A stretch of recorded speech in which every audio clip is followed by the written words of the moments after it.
If you've lost power, privilege, or position, how do you deal with it in healthy ways? Hi, I'm Amy and I'm a transition coach, and I've been doing a series on what to do when you have lost status. I've talked about some unhealthy ways that people deal with it, and actually I'll probably do another one because I only listed I think 3 or 4, but there's others. But today I want to talk about some healthy ways to deal with it. So whether it's you that's lost the status or someone you know or that you're just seeing it in society, here's what healthy transition looks like. So when you're no longer the center of the room, the major decision maker, the respected voice, ruling power, whatever, when you lose that role, that position, the title, the status, it's disorienting. But there are ways through that don't require defensiveness, denial, or disappearing. Here's what healing can look like. First of all, tell the truth. Tell the truth to yourself gently. And that might sound like, I miss being trusted like I used to. I liked being the one that people listened to. That's not selfish, that's honest. And when we can be honest with ourselves, it's a kind of exhale. It's kind of a relief. And that can lead you to, here's the second thing, grieving without performing. You don't have to prove desperately that you're still important. You don't have to overcorrect. Let yourself sit in that middle where you mourn what was without trying to immediately figure out a new identity.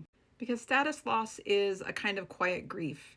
And you need to sit in it for a little while before you can move beyond it. The third is to reconnect to the value that was beneath the role. What did that status represent for you?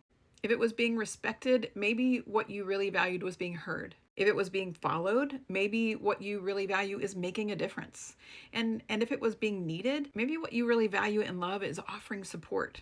And so even if your role changes, your values don't have to. You just need to find a new avenue where those values are going to manifest. For people who have lost status, who were movers and shakers, I think one of the hardest parts of the transition is to rebuild, but without rushing it.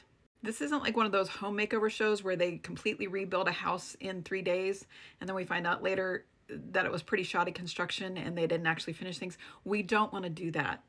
We want to reconstruct in an intentional, thoughtful way, leaving behind things that don't serve us anymore, maybe incorporating new things, or leading into the things that are really valuable to us and that we want to keep in our lives. So don't rush the rebuilding. Take time to ask the questions like, who am I now that I'm not centered?